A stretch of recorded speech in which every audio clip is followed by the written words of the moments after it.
बिस्मिल्लाहिर्रहमानिर्रहीम। अस्सलाम वालेकुम स्टूडेंट्स। लास्ट टाइम हमने पढ़ा था वेव मोशन के मुतल्लिक कि वेव मोशन से क्या मुराद है, ठीक है, और टाइप्स ऑफ वेव्स के मुतल्लिक, ठीक है। तो वेव की हमने डेफिनेशन पढ़ी थी कि वेव से क्या मुराद है। Wave is the disturbance in the medium which cause the particle of medium to undergo vibratory motion about their mean position in equal interval of time।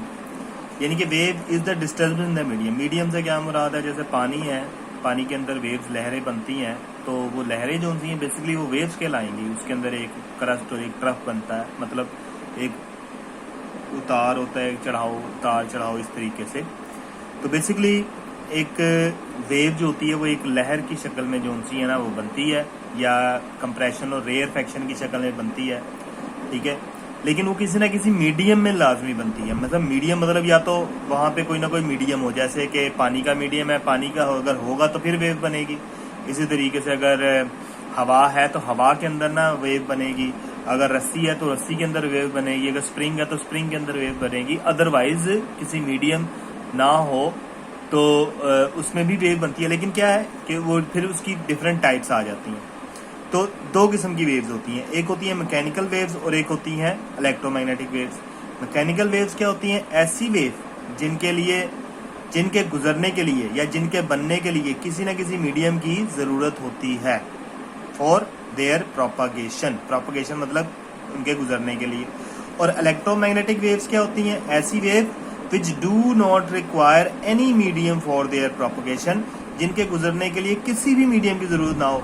अच्छा, इस मैकेनिकल वेव्स की जो एग्जांपल होगी उसमें क्या आएगी, जैसे कि आपके पास एक पानी में जो वेव बन रही है, ठीक है, वो जो सी है वो एक मैकेनिकल वेव्स की एक टाइप आ जाएगी। इसी तरीके से रस्सी में जो वेव बन रही हैं, ठीक है, ये वाली रस्सी में जो वेव बन रही हैं ये जो सी हैं ये क्या कहलाएंगी, मैकेनिकल वेव्स कहलाएंगी। पानी में जो वेव बन रही है ये भी मैकेनिकल वेव्स कहलाएंगी।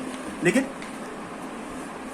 कुछ वेव्स ऐसी होती हैं जिनके लिए हमें मीडियम की जरूरत नहीं होती, ठीक है, which do not require any medium for their propagation, this are called electro, इनको हम इलेक्ट्रोमैग्नेटिक वेव्स कहते हैं। इनकी टाइप्स जो उनसी हैं वो बस आपने याद रखनी, जैसे रेडियो वेव्स हैं, टेलीविजन वेव्स हैं, एक्स रेज वगैरह वगैरह, हीट की, लाइट की वेव्स। इनके लिए देखो सूर्य, इसकी एक सिंपल सी मिसाल मैं आपको बताता हूँ। सूरज से हम तक रोशनी जो उनसी आ रही है वो लाइट और हीट दो शक्ल में आ रही है, ठीक है ना। रोशनी आ रही है बेसिकली और साथ में हीट भी आ रही है, एनर्जी मिल रही है और रोशनी भी मिल रही है। अब सूरज से जमीन तक तो बहुत ही लाखों करोड़ों मील का फासला, ठीक है। फिर उसके बाद इसके दरमियान में पता नहीं कितने ज्यादा मीडियम्स होंगे। मीडियम से मुराद है कहीं पे हवा है, कहीं पे नहीं है, कहीं पे कुछ और चीज है, कहीं पे कुछ और गैस मौजूद है। तो फिर भी तो रे जो सी है वो लाइट जो सी है हम तक पहुंच रही है ना। लेकिन वो लाइट जो सी है वो वेव की शक्ल में हम तक पहुंच रही है। लाइट जो सी है वो क्या है, वो वेव की शक्ल में हम तक पहुंच रही है। तो वेव की शक्ल में हम तक पहुंच तो रही है, लेकिन कोई मीडियम, मतलब उसे किसी मीडियम की जरूरत नहीं है। कि ये नहीं है कि जैसे पानी में जो अगर वेव बन रही है तो उसे पानी होगा तो फिर वेव बनेगी ना, अगर पानी नहीं है तो वेव नहीं बनेगी। इसी तरीके से लाइट की वेव जो सी है ये ऐसी वेव होती है जिसे किसी भी मीडियम की जरूरत नहीं होती। आगे ना मजीद जो सी है ना मैकेनिकल वेव्स की ना आगे टाइप्स आ जाती हैं। मैकेनिकल वेव्स भी जो सी हैं वो दो किस्म की होती हैं, एक लॉन्गिट्यूडनल वेव्स होती हैं और दूसरी ट्रांसफर वेव्स होती हैं, ठीक है। Depending upon the direction of displacement of medium with respect to direction of propagation of wave itself, mechanical waves can be classified as longitudinal and transverse wave.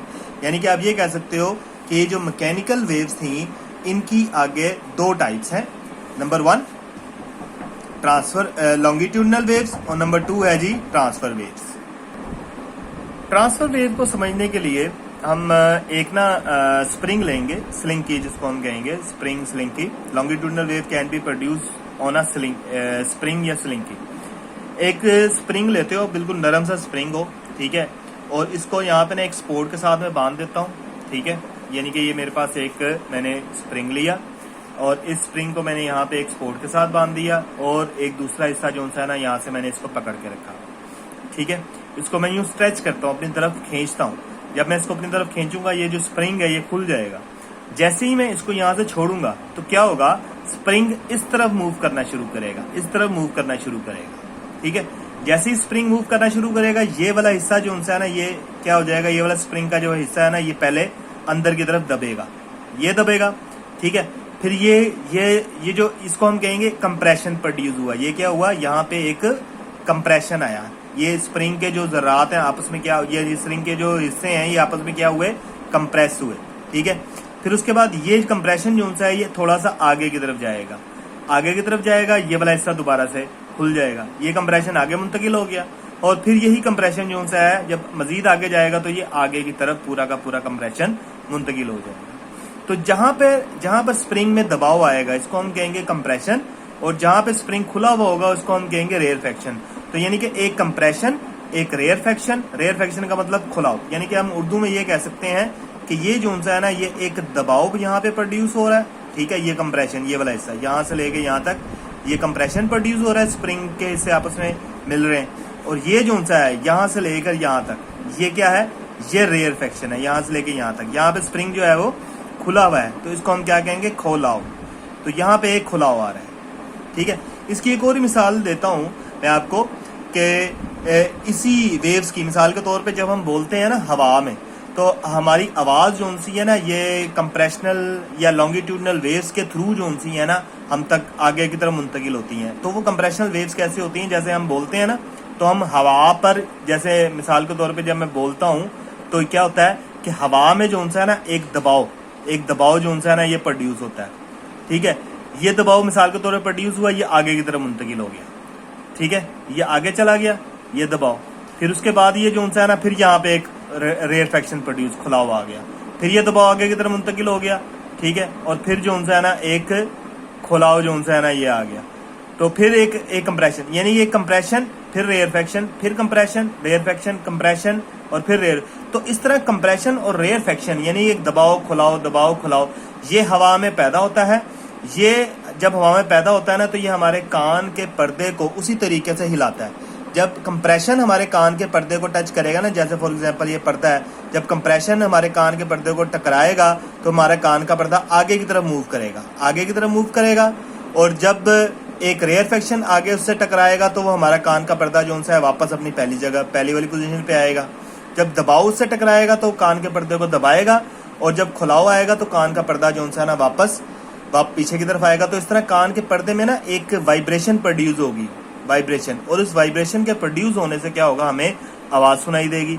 तो इसका मतलब ये जो साउंड है, यानी कि साउंड ये जो प्रोड्यूस होती है, ये कंप्रेशनल वेव्स यानी कि आप यूँ कह सकते हो लॉन्गिट्यूडनल वेव्स की वजह से प्रोड्यूस होती है। साउंड वेव्स जो सी हैं वो भी एग्जाम्पल्स हैं किसकी, लॉन्गिट्यूडनल वेव्स की।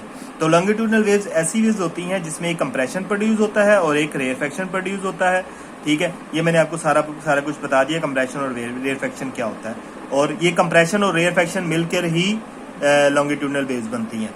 फिर उसके बाद अगर हम देखें तो अगर मैं यहाँ से एक कंप्रेशन ले लूँ और एक रेयरफेक्शन ले लूँ, तो एक कंप्रेशन और एक रेयरफेक्शन मिलकर जो है ना एक वेव बनाते हैं। इसको हम क्या कहेंगे, वेव। एक वेव बनती है, एक कंप्रेशन और एक रेयरफेक्शन मिलेगा तो क्या बनेगी, एक वेव बनेगी। ठीक है, यानी कि आप ये कह सकते हो कि the distance between two consecutive compression is called wavelength. ठीक है, क्या या यूं कह दो कि एक कंप्रेशन और एक रेयरफेक्शन मिलकर एक वेवलेंथ बनाती है, या एक कंप्रेशन और दूसरे कंप्रेशन के दरमियान जो फासला होगा वो क्या कहलाएगा, एक वेवलेंथ के इक्वल होगा।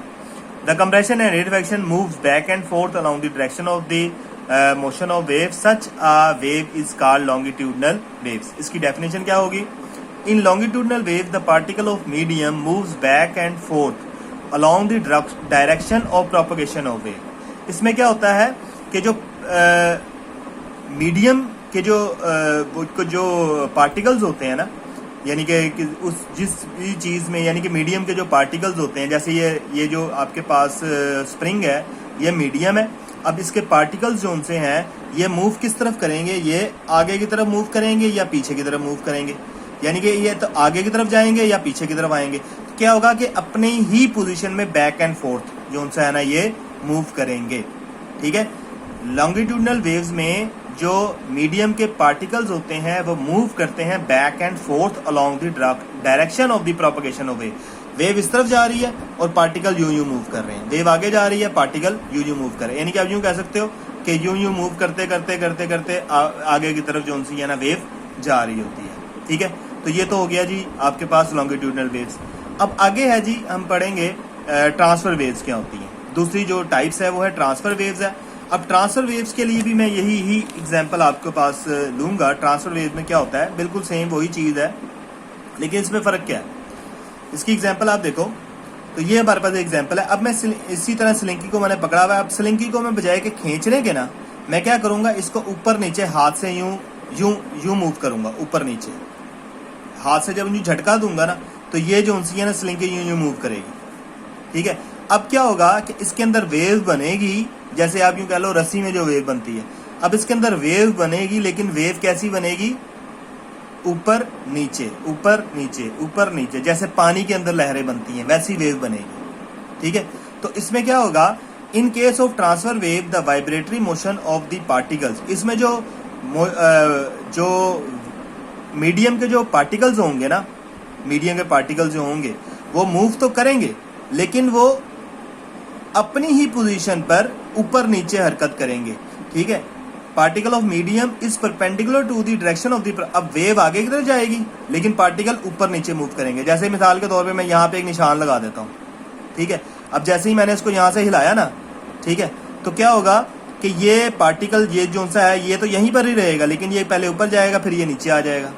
ठीक है, फिर ये ऊपर चला जाएगा फिर नीचे आ जाएगा, जैसे जैसे वेव गुजरेंगी। लेकिन वेव किस तरफ जा रही है, हमें महसूस होगा वेव जो सी है वो आगे की तरफ जा रही है, लेकिन पार्टिकल जो से है अपनी ही जगह पर ऊपर नीचे मूव करेंगे।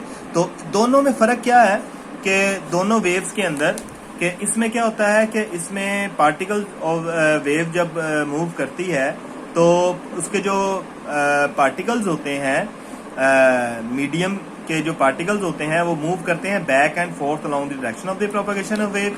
और इस वेव में क्या होता है कि जो पार्टिकल्स जो उनसे होते हैं वो मूव करते हैं perpendicular to the propagation of wave. यानी कि in this case of transverse wave the vibratory motion of the particles of a medium is perpendicular to the direction of the propagation of waves. तो आपने ऐसा करना है कि इसको ना यहाँ तक की, यानी कि ये दो आर्टिकल जो उनसे आज मैंने आपको पढ़ाए हैं इनको ही आपने तैयार करना है। एक तो मैकेनिकल वेव्स की टाइप्स मैंने आज आपको पढ़ाया। ठीक है, मैकेनिकल वेव्स की टाइप्स क्या होती हैं, ट्रांसफर वेव्स हैं, और दूसरे नंबर पे कंप्रेशनल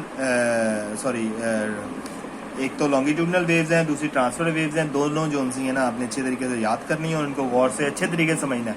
बेसिकली जो करने वाला काम है, आपने दोनों की डेफिनेशन याद करनी है। ठीक है, इसके अंदर एक वेवलेंथ की डेफिनेशन है वो याद करनी है, ये इसकी वेवलेंथ की डेफिनेशन है। ठीक है, और कुछ चीज़ों को समझना है कि जैसे कि कंप्रेशन से क्या मुराद है, इसको समझ लो। ठीक है, और रेयरफेक्शन से क्या मुराद है, ये रेयरफेक्शन के बारे में सिर्फ पता होना चाहिए। ठीक है, और बाकी ये डेफिनेशन आपने याद कर लेनी है। ठीक है, अच्छा, फिर उसके बाद इसके अंदर एक और चीज़ है कि ना जब ये वेव बनती है ना ट्रांसफर, ये वाली ट्रांसफर वेव्स, तो इन ट्रांसफर वेव्स में ना वेव ऊपर की तरफ जाती है फिर नीचे की तरफ आती है। तो इस तरह जब ये वेव यूं ऊपर और नीचे की तरफ मूव करती है ना, जैसे यूं है, ये ऊपर की तरफ गई और फिर यूं नीचे की तरफ आई। ठीक है, तो इस तरह एक इसकी टाइप बनी। जब ये ऊपर की तरफ जाएगी ना ये, तो इसको हम कहते हैं क्रस्ट। जब ये ऊपर की तरफ आई इसको हम क्या कहेंगे, क्रस्ट। और जब ये नीचे की तरफ आई ना, जब ये नीचे वाले हिस्से जो उनसे ये वाले, ये क्या कहलाएंगे, ये कहलाएंगे ट्रफ। तो ये दो चीज़ें अपने और मज़ीद याद रखनी है। और एक क्रस्ट और एक ट्रफ, इसके अंदर एक क्रस्ट और एक जब ट्रफ मिलता है तो वो क्या बनाता है, एक वेवलेंथ, यानी एक लैम्डा के इक्वल होता है। इसको हम एक वेवलेंथ कहते हैं, ये एक लैम्डा के इक्वल होगा। ठीक है, तो यहाँ तक आपने इसको जो है ना अच्छे तरीके से तैयार करना है। ठीक है, बस यहाँ तक आपने करना है। बस आज के लिए बस इतना ही है। अच्छा जी, अल्लाह हाफ़िज़।